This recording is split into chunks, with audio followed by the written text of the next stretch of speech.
성경 봉독하겠습니다. 성경 말씀은 호세아서 8장 11절 말씀부터 14절 말씀까지 보도록 하겠습니다. 제가 하나님 말씀 봉독해 드리겠습니다.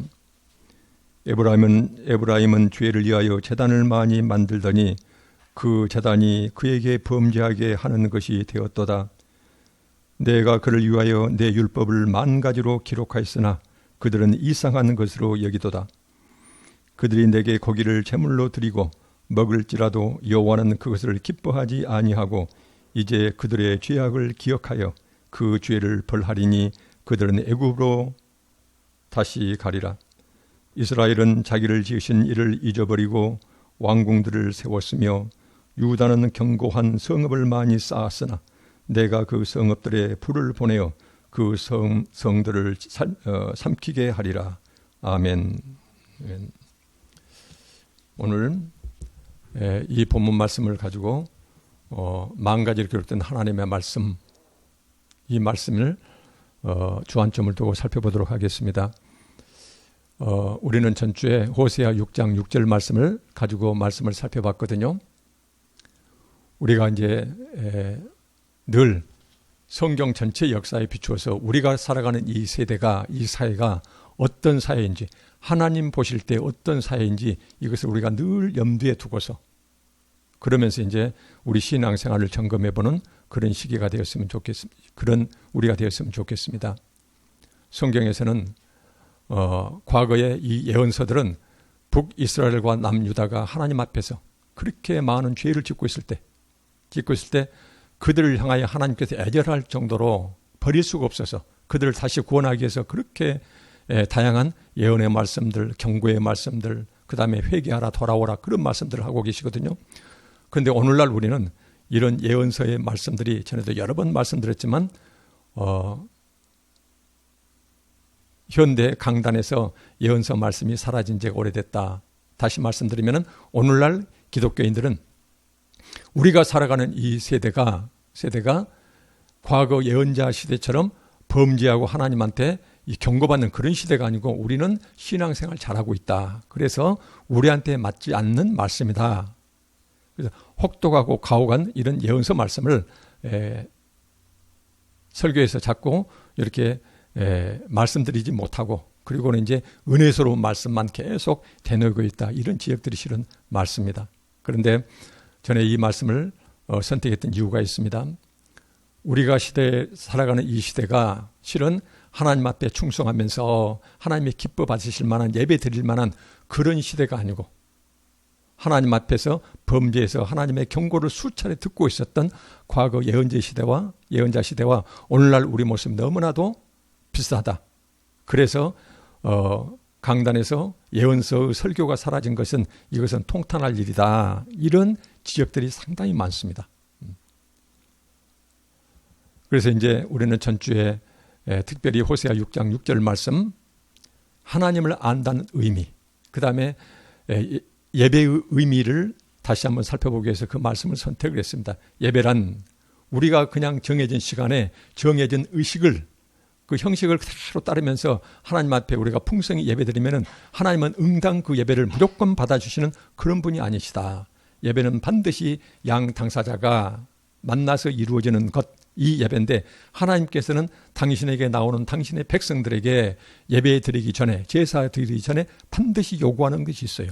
그 요구가 충족되어졌을 때 꼭 완벽한 이가 아니고 그렇게 살려고 노력하는 그런 자들의 기도는 하나님께서 예배는 그렇게 받아주시고 기뻐하시지만 그러나 그런 것 없이 형식적인 예배만 드리고 하나님의 말씀에 대한 순종, 그 순종은 구체적으로 호세아 6장 6절에 뭐였습니까? 인애와 하나님을 아는 것.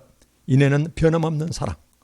끝없이 변함없는 사랑, 지속되는 사랑, 이런 사랑이고 그 사랑의 지향점이 이로는 하나님이고 옆으로는 내 형제들.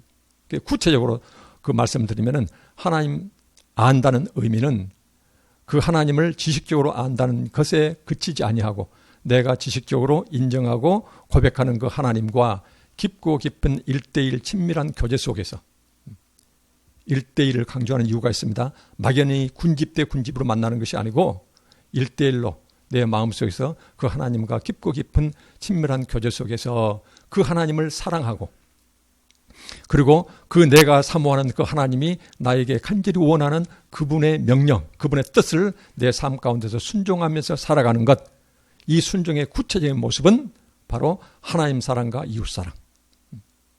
이렇게 살아가는 자들을, 그렇게 살아가려고 노력해도 부족하고 흠이 많다더라도 그렇게 살려고 노력하는 그런 사람들의 기도는 하나님께서 그렇게 기쁘게 받으시지만, 그렇지 아니하고 나는 이미 구원받았으니 행위를 강조해서는 안 된다라는 의미에서 그냥 밖에서는 세상 사람들과 똑같이 살아가면서 주일날 정해진 형식적인 예배만 드리면은 나는 이제 할 바를 다 했다. 이런 자들의 예배는 하나님께서 아예 그 예배 장소에 나타나시지 않는다는 것이요. 받지 않으시겠다는 것이에요. 이 말씀이 성경 전편에 기록되어 있는데 우리는 그 말씀을 흘려 듣습니다. 그래서 호세아 6장 6절에 형식부인, 그래서 하나님 앞에 나와서 형식적으로는 그렇게 화려한 예배를 드린다 하더라도 그 예배 장소에는 하나님이 아예 나타나시지도 않는다라는 뜻에서 호세아 5장 6절 호세아 선지자는 그렇게 외칩니다. 그들이 하나님의 존재를 인정하고 그날 안식일마다 하나님께 나오는데 얼마나 풍성하게 나오는 거 하니 양떼와 소떼를 끌고, 이 말씀 지금 소와 양을, 소떼와 양떼를 때로 하나님한테 그렇게 많이 풍성히 바치기 위해서 때를 끌고 이렇게 여호와 하나님을 찾으러 갈지라도, 여호와 하나님께 나온다 할지라도 여호와 하나님은 이미 그들을 만나주시지 않겠다. 그들 예배 장소에 이미 떠나버리셨다. 이 말씀을 호세아 선지자는 외치고 있습니다. 그런데 이제 다시 한번 말씀드리면은 호세아 선지자가 너희들이 아무리 예루살렘 성전을 향하든 아니면은 베델 그런 성전을 찾아간다 하더라도 거기서 여호와 하나님은 계시지 않는다. 그 이유 자체가 뭐냐면은 하나님을 찾아가는 자는 반드시 사전에 하나님께서 요구하시는 바를 부족하고 흠이 많더라도 행하려고 순종하려고 노력하는 모습이어야 되는데, 그것이 바로 인애와 하나님을 제대로 아는 것. 구체로 따지면은 위로 하나님 곁으로 오는 내 형제를 사랑하면서 살아가려고 노력하는 것, 그런 삶의 순종 없이는 그 예배는 의미가 없다. 이 말씀을 드렸거든요. 오늘 호세아 6장, 8장 이 말씀도 똑같은 이어진 말씀이 되겠습니다. 그래서 오늘 본 말씀은 하나님께서 얼마나 중요하든지 우리에게 만 가지로 너희들한테 그렇게 내 율법을 만 가지나 되게 쉼없이 끊임없이 너희들에게 성경 말씀으로 기록해서 너희 귀에 들려주지만 너희들은 그 말씀을 이상한 것으로 여기고 있다. 이 말씀에다 초점 맞추고 말씀을 보도록 하겠습니다. 오늘 성경 본문을 보겠습니다. 에브라임 8장 11절입니다. 여기 에브라임은 북이스라엘을 가리키는 용어입니다. 에브라임은 죄를 위하여 제단을 많이 만들더니, 그래서 죄를 위하여 제단을 많이 만들더니 이 의미는 죄를 위한다. 이 말은 자기 죄를 용서받으려고 그 말이거든요.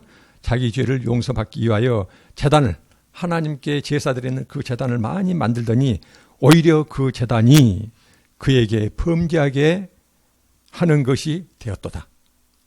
너희들은 세상에서 범죄하고 그 죄를 씻기 위해서 수많은 제단을 만들고, 그런데 제단을 많이 만들면 만들수록 그 제단이 너희 죄를 계속 늘려가고 있다는 것이거든요. 죄를 더하고 쌓여가고 있다. 지금 이 말씀이에요.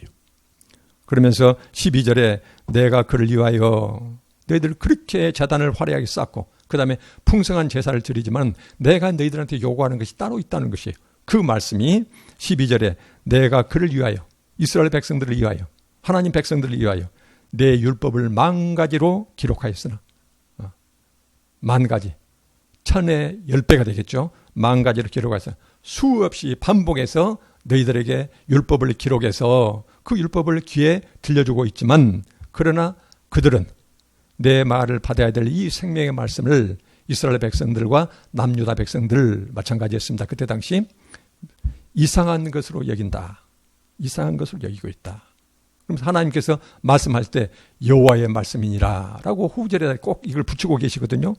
예언자들이 그 뭐예요? 너 똑똑히 들어라. 전주에 말씀드렸듯이 함부로 들으면 안 된다. 이것은 여호와 하나님께서 직접 우리에게 지목해서 주신 말씀이기 때문에 똑똑히 들으라 라고 그렇게 말씀을 계속 반복해서 성경 전편에 수만 가지로 우리 귀에 들려주고 있지만, 그러나 정작 그 생명의 말씀을 받아들이는 백성들은, 하나님의 백성들은 이상한 것을 여기고 있다. 지금 그 말이에요.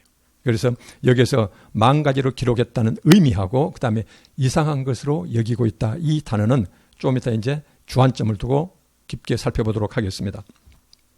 13절에 그들이 이렇게 하나님 말씀을 귓전에 스쳐 흘려들으면서도 내게 고기를 제물로 드리고 먹을지라도, 이 말은 하나님께 제사 드리는 제사 형태를 말해요.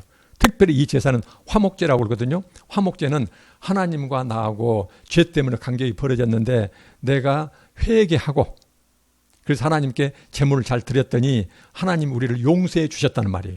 그래서 하나님께 번제로 향기로운 냄새로 하나님께 제사를 드리고 나서 남은 제물을 가지고 모여서 우리는 하나님과 이제 화목하게 되었으니 우리끼리 뭐 이제 그 음식을 함께 나누는 것, 그 상황을 말씀하세요. 똑같이 오늘날 우리로 말하면은 하나님께 예배드리고 성찬 시간과 똑같은 의미예요. 여기서는 그들이 내게 고기를 제물로 드리고 먹을지라도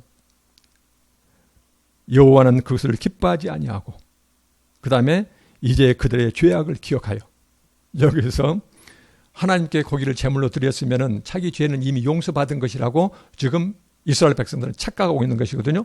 근데 하나님께서는 그 제사를 받지 않으시기 때문에 너희들 죄를 내가 기억하고 있다. 그들의 죄악을 기억하여 그 죄를 벌하리니 그들은 애굽으로 다시 가리라. 하나님 품에서 멀어질 것이다. 하나님 이제 버림받게 될 것이다. 그러면서 여기에서 12절 13절 말씀은 그렇게도 너희들에게 반복해서 수없이 들려주는 내 말씀은 너희들은 기천에 스쳐 흘려 듣고 있으면서 너희들 큰 착각하고 있는 것이, 너희들이 예배드리면은 크고 화려한 그 성전에서 그 다음에 풍성하게 예배드리면은 재물이 흘러넘치면은 내가 기쁘게 받아줄 것으로 착각하고 재물 드리고 있는데 너희들 착각하지 말아라. 내가 그 장소는 없다. 지금 그 말씀이에요. 그러면서 14절 말씀에 이스라엘은 자기를 지으신 이를 잊어버리고, 자기를 창조하신 그 하나님을 잊어버린다는 의미는 하나님을 알다라는 단어와 정반대로 생각하면 되겠죠.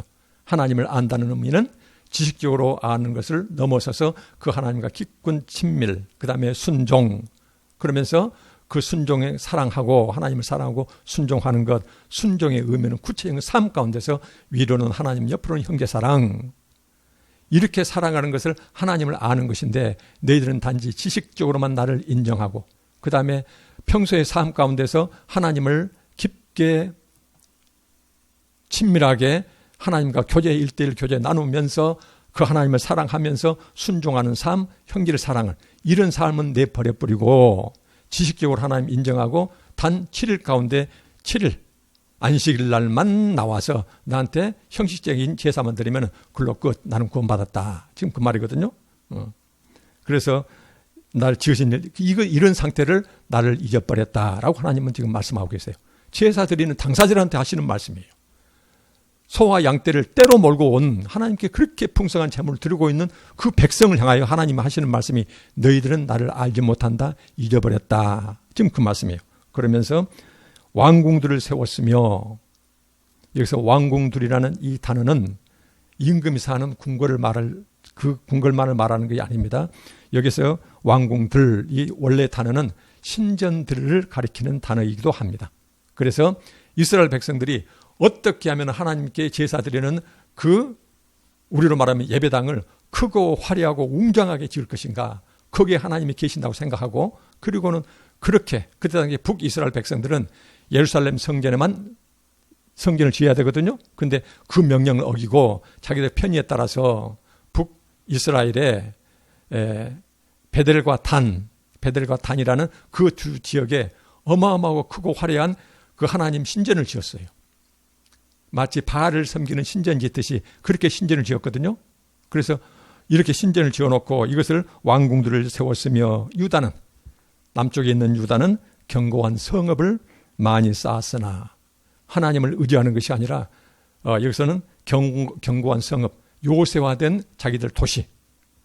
그래서 외적들을 막기 위해서 하나님을 의지하는 것이 아니라 자기들 무력, 자기들의 견고한 요새화된 그런 성읍들을 많이 쌓았으나 그러나 정작 그들의 삶은 하나님의 말씀 순종하지 않기 때문에 어떻게 해요? 내가 그 성읍들에 불을 보내요.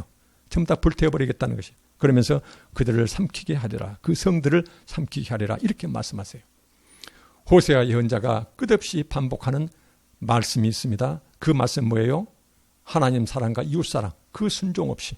그 다음에 우리를 창조하시고 불러주시고 그 다음에 하나님 백성을 살아가게 하신 그 근본 목적 자체가 하나님과 깊고 깊은 교제성에서 순종하면서 사랑하는, 그 다음에 형제를 사랑하는, 함께 나누면서 살아가는 이런 세상을 꿈꾸셨는데 그런 삶의 순종 없이 크고 화려한 예배당 지어놓고 그 안에서 수많은 각종 화려한 예배, 제사, 그 다음에 재물, 우리로 말하면 헌금 드린다고 해서 그 장소에 내가 나타났으면 싶으냐 그 말이에요.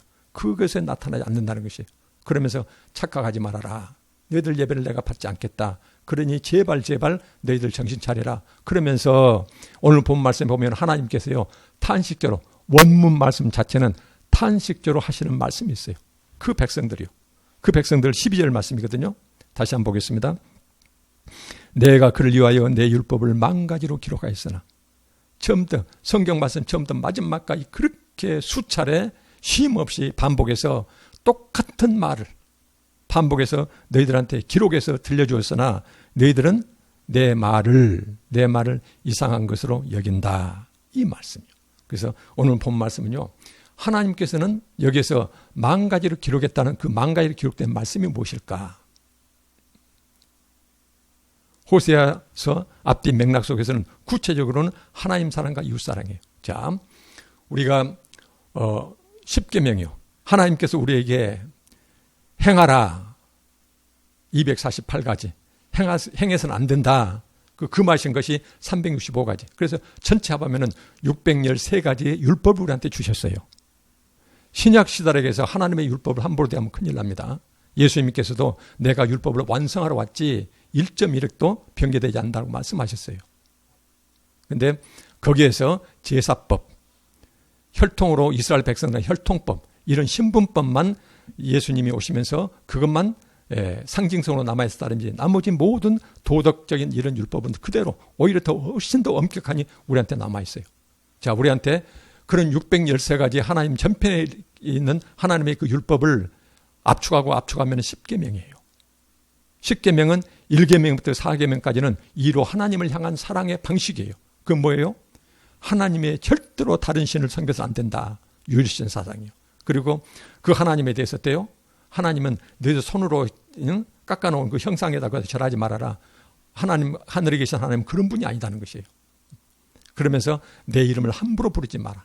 그 다음에 너희들이 세상 바쁘게 살아감지라도 항상 안식일날 제7일이 되면은 그날을 거룩히 지키면서 너와 나의 관계를 깊게 깨달으라. 너희들을 세상에 태어나게 한 것은 바로 나다. 너희를 불러주신 것도 나다. 그러면서 하나님께서는 그래서 구체적으로 하나님을 사랑하는 방식이 10계명, 1계명부터 4계명까지 나와 있어요. 나머지 옆으로 이웃 형제 사랑을 5계명에서 10계명까지예요. 첫째가 내 부모를 공경하라. 우리 이웃 중에서 가장 가까운 분이 바로 우리 부모님이거든요. 그래서 부모를 공경하라. 그 다음 어쩝니까? 살인하지 말아라. 내 생명이 아까우면은 상대방 생명도 귀하기 때문에 내 생명 아끼듯이 다른 사람 생명도 아껴라. 살인하지 마라. 그 다음에 간음하지 말아라. 내 가정이 순결하고 깨끗하기를 원하면은 다른 가정도 지켜주라는 것이에요. 그 다음에 도둑질하지 말아라.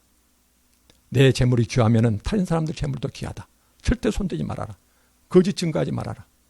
네 명예가 손상되고 네가 법적으로 그렇게 정의스럽지 못한 대우받으면 억울하듯이 절대로 함부로 입 열어서 남을 억울하게 하지 말아라. 재판정에서.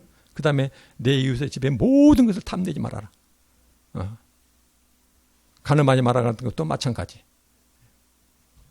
그래서 제10계명에 내 이웃의 집, 재물, 아내, 아무도 탐내지 말아라. 내 가정이 귀하면은 타인의 가정도 귀하다. 절대로 손상시키지 마라. 이게 바로 뭐냐면 십계명 이것이 내 이웃을 사랑하는 구체적인 방식들을 압축해 놓은 것이에요. 그때 당시에. 그러면 우리가 중요한 것이 있습니다. 이런 십계명을 우리가 자꾸 이야기하면은 그러면은 어찌 보면은 요즘처럼 은혜로 구원받는 시대에 그걸 강조하면 이상하게 생각하는데 전혀 그렇지 않아요. 십계명이 주어진 시기를 생각해야 돼요. 우리가 십계명을 지켰을 때 하나님께서 십계명을 지키신 것을 보고 이스라엘 백성들을 구원해 주신 것이 전혀 아니에요. 이스라엘 백성들은 그냥 송사리 할 때 애굽에서 꺼내 오셨어요. 그래놓고 시내산 당신의 백성 삼으신 다음에 너희들은 이미 구원의 길로 들어섰으니 예수 믿고 구원의 길로 들어섰으니 그 다음에 하나님 백성으로서 살아가는 방식으로서 구원받을 백성으로 선택한 후에 주시는 말씀이 십계명이에요. 애굽 땅에서 주신 것이 아니에요. 그것을 보시고서 조건 따라서 불러주신 것이 아니에요. 불러주시고 나서 부름받은 후에 하나님 백성으로 살아가기 위해서는 이것을 지켜라. 이것이 하나님의 법이다. 천국의 법이다. 그리고 이제 십계명을 주셨거든요. 그 십계명 두 개가 바로 뭐냐면 하나님 사랑과 이웃 사랑이에요. 호세아도 똑같습니다. 호세아는 바로 뭐냐면은 하나님 사랑과 이웃 사랑, 다른 말로 하면은 인애, 변함없는 사랑, 그 다음에 하나님을 제대로 아는 것, 그 자체를 구체적인 삶의 형태로 하면은 하나님 사랑과 이웃 사랑, 이것 없이는 나한테 보이러 나온다 하더라도 그 장소에 나는 나타나지 않는다. 착각하지 말아라. 이 말씀이거든요. 그래서 이런 말씀을 호세아서는 하나님께서는 10,000가지로 기록했다는 것이에요. 내가 너희를 위하여 10,000가지로 기록했는데 너희들은 그 말씀을, 생명의 말씀을, 이 말씀 때문에 내가 너희를 창조했고 그 말씀대로 살려고, 그리고 불렀고, 그 다음에 부름받은 후에 구원이 완성되는 그 시점까지 우리를 쭉 안고 살아가시는 그 하나님이 우리한테 요구하는 삶의 방식 자체가 하나님 사랑과 이웃 사랑, 깊고 깊은 친밀감 속에서 말씀 묵상, 찬양, 눈 감고 기도하는 것 전부 다 하나님과 1:1 관계예요. 이렇게 살아가라고 불렀는데 그 말을 너는 흘려듣구나, 그 말이에요. 그러면은 호세아 선지자가 말하는 10,000가지로 기록했다는 의미를 살펴보시게요. 정말로 10,000가지 기록했는지 제가 몇 군데만 선택을 했습니다. 자, 예레미야 7장 21절이요. 예레미야 7장 22절 말씀에 먼 훗날 예레미야 예언자를 통해서 맨 처음 하나님이 광야에서 이스라엘 백성을 만났을 때 그때 맨 처음 내가 너희들한테 요구했던 것은 제사와 제물이 아니었다는 것이에요. 오로지 내 말에 순종하는 것, 하나님께서 순종하는 것을 요구했지 너희들한테 처음 만났을 때 너희들한테 나한테 제사 드리라고 하더냐 제물 바치라고 하더냐 그런 적 없다. 이 말씀을 7장 22절에 하고 계세요. 사실은 내가 너희 조상들을 애굽 땅에서 인도하여 낸 날, 맨 처음 이스라엘 백성들을 만난 날 번제나 희생에 대하여 말하지 아니하며 명령하지 아니하고 번제나 희생은 그때 당시에 제사를 말해요. 그 다음에 제물을 말해요. 너희들한테 나한테 제사 드리고 제물 바치란 말한 적이 없다는 것이에요. 명령하지 않았다. 그러면서 오직 내가 이것을 그들에게 명령하여 이르기를 너희들한테 했던 유일한 명령은 뭐였냐? 너희는 내 목소리를 들으라 그 말이에요. 히브리어로 듣는단 말은 듣고 순종한단 말이 함께 보습되어 있습니다. 들으라. 하나님 말씀을 듣고 순종하라. 그리하면 내가 이미 너희를 불러냈으니 시내산에서 십계명 주었으니 내 목소리를 듣고 순종하면은 그러면은 나는 너희 하나님이 되고 너희는 내 백성이 될 것이다. 하나님과 우리가 이제 우리의 주인이 되시고 우리는 하나님 백성이 된다는 것이에요. 일정한 관계가 성립된다는 것이에요. 이게 바로 신약 성경 의미라면 칭의, 의롭게 되었다는 것이에요. 그래서 우리가 구원의 길을 의롭게 되는 것은 내 목소리를 청종하는 것. 그러면은 나는 네 하나님이 되고 너는 내 백성이 된다. 이런 것을 맨 처음 하나님께서 광야에서 이스라엘 백성들을 애굽에서 출굽시킬 때 그때 맨 처음 했던 것이 제사나 제물은 원하지 않았다. 맨 처음에 너희한테 원했던 것은 내 목소리 청종하는 것이었다. 이 말씀 하고 계세요. 이렇게 해서 이제 이 백성들이 가나안 땅에 들어가서 맨 처음 국가를 형성하거든요. 그 국가를 형성해서 맨 처음 왕이 됐던 사울 왕이요. 그 사울 왕에게 사무엘 선지자가 탄식하듯이 외치는 말이 있었어요. 그 말이 뭐예요? 사무엘상 15장 22절 말씀이요. 사무엘이 이르되 여호와께서 당신을 왕 삼으신 그 여호와께서 번제와 다른 제사를 그의 목소리를 청종하는 것 좋아하심 같이 좋아하겠느냐. 당신의 목소리, 하나님 목소리를 청종하는, 듣고 순종하는 것을 좋아하시지 그런 것 없이 제사와 제물을 좋아하시겠느냐 그러면서 순종이 제사보다 낫고 듣는 것이 순양의 기름보다 낫다 이 말씀을 하세요. 그래서 듣고 하나님 말씀 듣고 순종하는 것이 제사, 오늘날 우리로 말하면 예배, 그 다음에 순양의 기름, 오늘날 우리로 말하면 헌금, 예배와 헌금보다도 훨씬 더 하나님께서는 중시하는 것이 하나님 목소리 듣고 순종하는 것이다. 이 말씀을 주세요. 나중에 이제 이스라엘 나라가 범죄 가지고 남북으로 갈라지죠. 그때 북이스라엘 향하여 한참 뒤에 또 똑같은 말씀을 하나님께서는 하세요. 아모스 5장 21절. 아모스 5장 21절 말씀에 내가 너희 절기들 예배입니다. 오늘날로 말하면 미워하여 멸시하며 너희 성회들 거룩한 모임 하나님 앞에 이것도 똑같습니다. 기뻐하지 아니하나니 오직 정의를 물같이 공의를 마르지 않는 강같이 흐르게 할지어다. 너희들 번제와 다른 제사, 성회 이런 것을 하나님 목소리를 듣고 순종하는 만큼 하나님은 귀하게 여기지 않는다는 것이에요. 순종 없는 예배는 똑같다는 것이에요. 그러면서 그 백성들에게 아모스, 북이스라엘 백성들에게 범죄한 백성들에게 아모스 예언자는 그렇게 이야기합니다. 오직 공의와 정의를 행하라 이 말씀이에요. 공의와 정의가 어떤 뜻입니까? 저는 여러 번 말씀드렸지만은 공의와 정의의 구체적인 모습은 그것은 내가 살아가는 사회를 향해서는 정의를 외치는 것이고 내가 만나는 구체적인 어떤 사람을 향해서는 그분에게 필요를 채워주는 것, 자비를 베푸는 것. 자비를 베푸면 좀 우리가 어색하니까 하여튼 그 사람을 힘들고 어렵게 살아가는 사람을 돕는 것을 말해요. 그래서 사회적으로는 정의를 외치고 구체로 만나는 특히 작은 자를 향해서는 내가 그들을 돕는 것, 그들의 필요를 채워주는 것 이것이 바로 공의와 정의의 또 다른 모습이에요. 공의와 정의의 구체의 모습이 그런 것이에요. 그래서 공의와 정의라는 것은 압제자가 있고 압제 당하는 자가 있을 때 그 사이를 파고든다는 의미라고 그랬죠.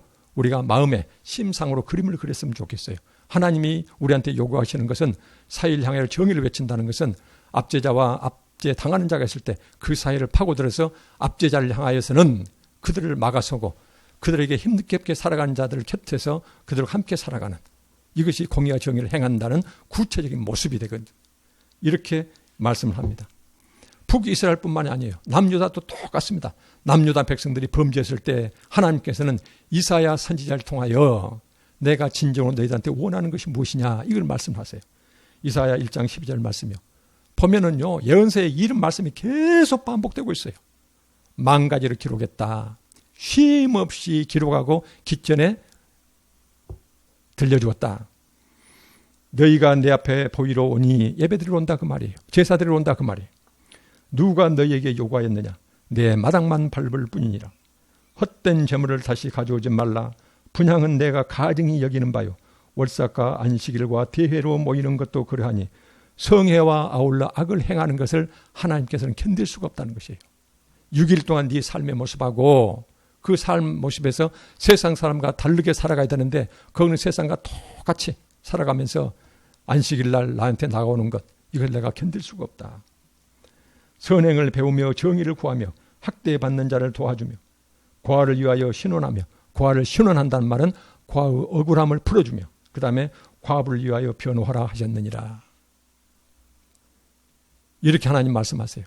그래서 맨 처음 이스라엘 백성들을 애굽 시킬 때도 하나님은 그 말씀하셨고 첫 왕에게도 말씀하셨고 그 나라가 부패해서 남과 북으로 갈라졌을 때 똑같이 북쪽을 찾아가서도 그 말씀하셨고 남쪽 유다를 향해서 똑같은 말씀하셨어요. 그 다음에 시대를 불문하고 하나님 믿는 백성들이 반드시 갖춰야 될 지혜로서 잠언에서 뭐라고 말씀하시냐면 21장 3절 공의와 정의를 행하는 것 제사 드리는 것보다 여호와께서 기쁘게 여기신다. 똑같은 동의어가 계속 반복되고 있어요. 지금 성경 전편에. 이것을 호세아서는 만 가지를 기록하였다. 지루할 정도로 기록하겠다는 것이에요. 왜 그랬을까요? 들어도 시큰둥해요. 신약 성경도 마찬가지입니다. 마가복음 12장 33절 전주에 소개했던 말씀이거든요.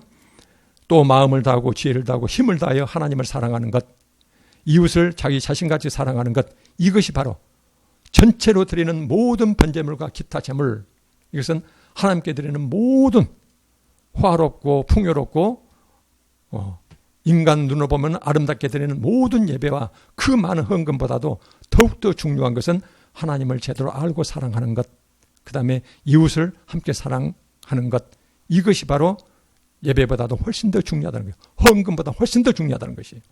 그러면서 히브리서 13장 16절 말씀 마찬가지요.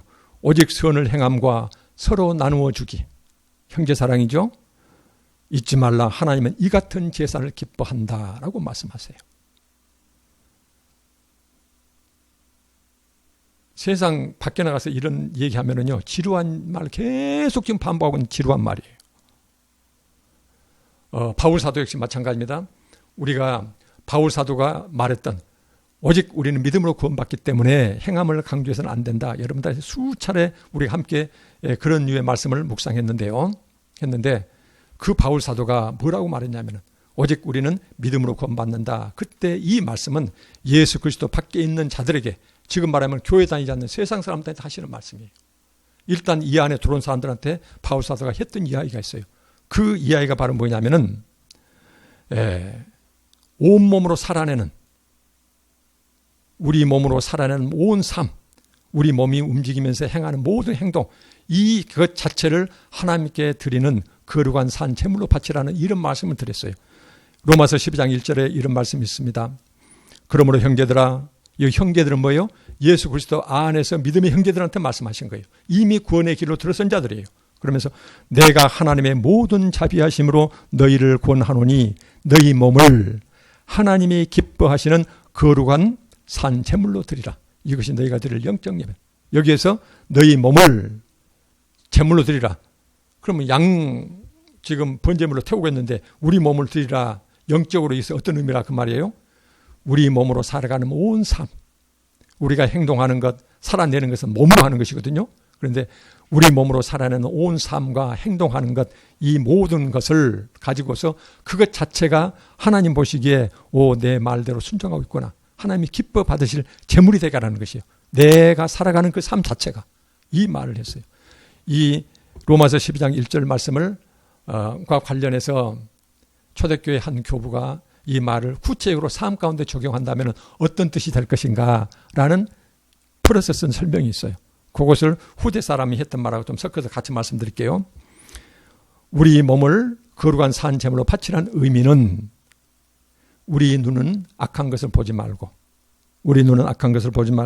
우리의 혀로는 더러운 말을 하지 말고, 우리의 손은 죄악된 행위를 하지 말고, 우리의 발은 악한 곳으로 향하지 말고, 그 대신에 우리 눈으로 이웃을 따뜻한 시선으로 이웃들을 바라봐주고, 우리의 귀는 그들의 신음소리, 고통소리를 들어주고, 그 다음에 우리의 발은 그들을 향해 나아가며, 우리의 혀는 그들을 위로해주고, 우리의 손은 그들을 붙들어주고, 우리의 헌금으로 그들의 필요를 채워주는 그런 선행을 여기에서는 강조하고 있습니다 라고 풀어서 설명하고 있어요. 전에 한번 이런 말씀 드렸었죠.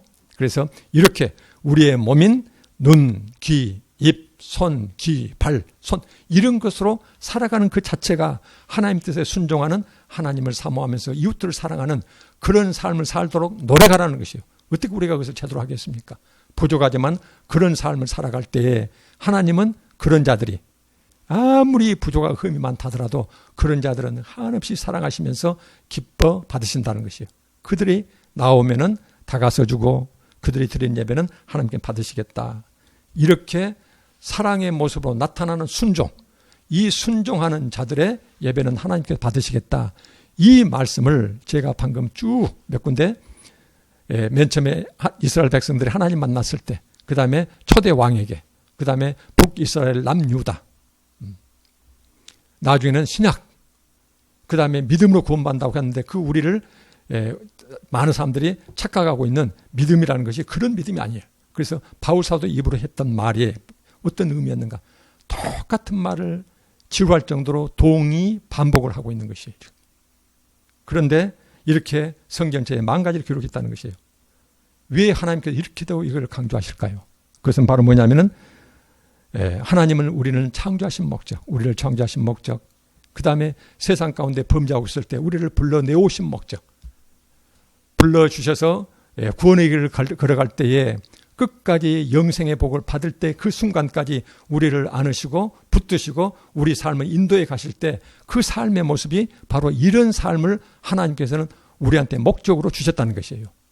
창조하신 목적, 선택하신 목적, 그 다음에 구원받은 후에 삶의 모든 방식이 이런 삶을 살도록 그 목적을 위해서 우리를 창조하시고 불러주시고 지금도 붙드시고 계신다는 것이에요.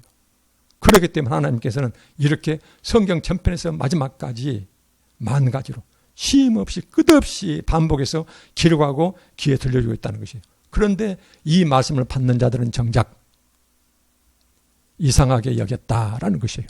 자, 여기에서 12절 말씀 이상하게 여겼다는 이 단어 뜻은요. 어떤 뜻이냐면은 본래 이 단어가 히브리어 단어가 어떤 의미냐면은 자, 자기하고 관계거든요. 이상하게 여겼다. 한국말로 그렇게 번역됐지만 원래 이 단어 의미는 내 가족이 아니어서 내가 간섭할 필요가 없다 그 말이에요. 그 다음에 내 동족이 아니니까 내가 그 사람을 케어할 필요가 전혀 없다 그 말이에요. 내 땅이 아니고 내 밭이 아니니까 내가 가꿀 필요가 전혀 없다. 그래서 여기에서 이상하게 여긴다는 이 단어의 본래의 의미는 내 가족도 내 동족도 그 다음 내 땅도 아니니까는 내가 간섭하거나 거기에 특별히 끼거나 그 다음에 눈여겨볼 필요가 없어요. 주목할 필요가 없어요. 그러니까는 등 돌리고 돌아선다는 의미를 이 단어를 여기에서는 이상하게 여긴다라고 번역을 해놨어요. 그러니까는 그때 당시에 이 호세아 예언을 듣고 있었던 북이스라엘 백성들은 만 가지로 기록해놓은 말씀이다. 이내 하나님을 제대로 아는 것. 하나님을 제대로 안다면 절대로 그렇게 살 수가 없다. 날마다 그 하나님과 손을 잡고 함께 친밀하게 교제하며 살아가는데 그 하나님이 계속 도란도란 내 귀에다가 들려주는 말씀이 있어요. 내가 사모하고 살아가니까는 그 말씀을 순종할 수밖에 없어요.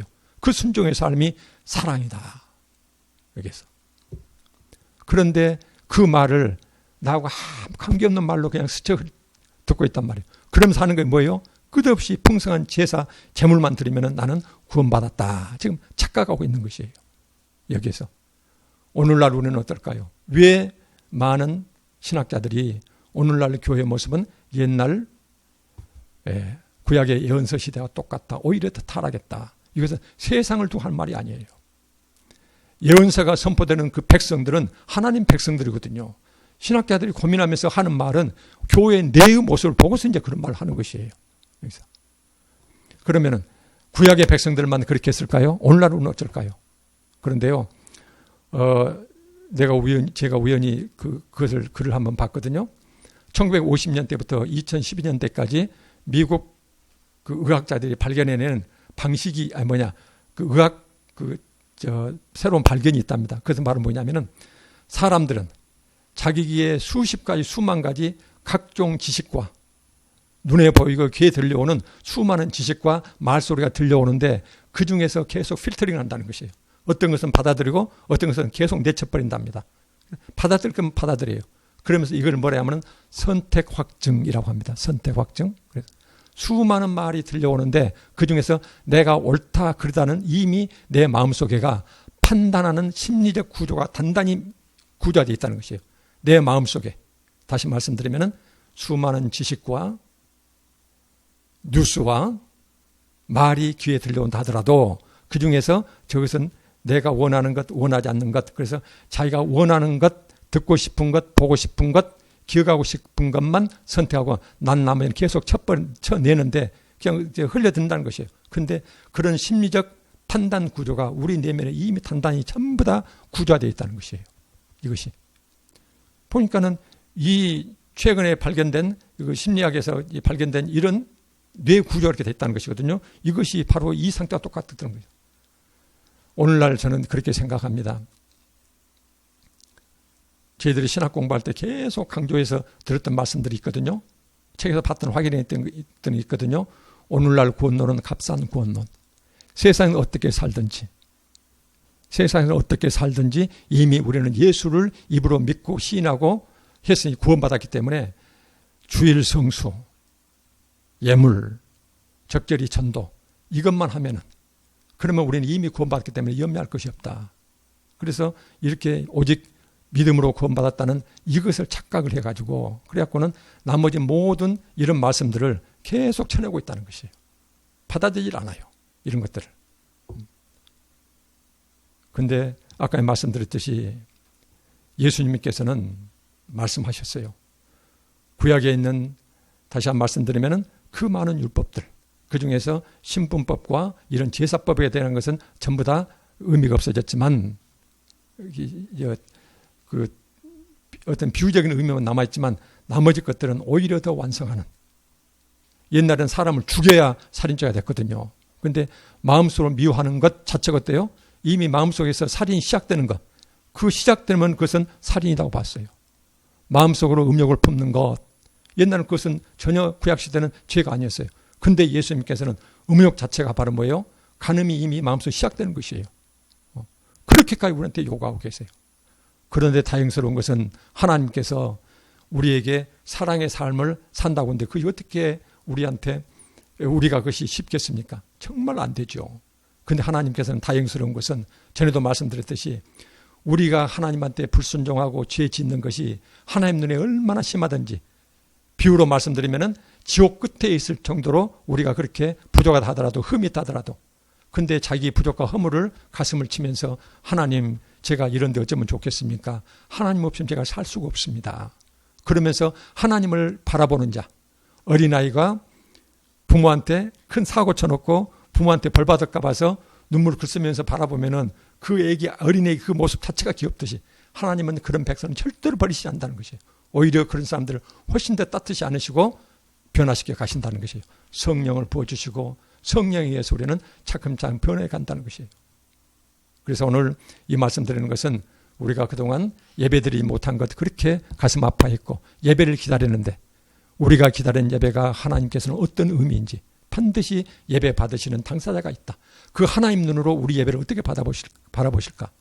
그런데 그 예배라는 것은 6일 동안의 삶이 순종의 삶, 순종하려고 노력하는 삶, 늘 그것을 비춰보면서 탄식하는 마음 스스로 이런 마음을 가진 자는 아무리 부족하다 하더라도 하나님께서는 그런 자들이 모이는 장소에서는 당신을 뵙기 위해서 나오면은 하나님께서도 그들을 만나주셔서 나아가서 함께 만나주시지만 그렇지 아니하면 나는 이미 그들에게서 떠났다. 이 말씀을 주고 계신다는 것이에요.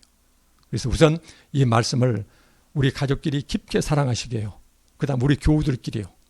좀 마음이 안 들고 설령 그런다 하더라도 뭐 40대, 50대, 60대 가르지 말고 구역 가르치지 말고 남녀 가르지 말고 서로가 깊게 이렇게 사랑하고 뜨겁게 환대하면서 여기서부터 우리가 이렇게 하나님을 사랑하고 이웃을 사랑하는 그런 우리 교회가 되기를 간절히 소망합니다. 기도하고 말씀 마치겠습니다.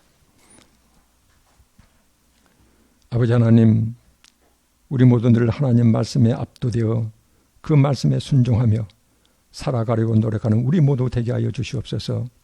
늘 말씀 묵상과 찬양과 기도를 통해서 하나님과 동행하고 우리 이웃들, 특히 교우들끼리 서로 부족과 허물을 덮어주고 사랑하며 살아가는 우리 모두 되게 하여 주시옵소서. 이번 코로나 위험 속에서 우리 지켜주셔서 감사합니다. 앞으로도 우리 교우들, 인도의 우리 달리 형제들 늘 지켜보호 주시고 그들의 필요를 채워주시옵소서. 우리 주 예수 그리스도 이름으로 기도합니다. 아멘.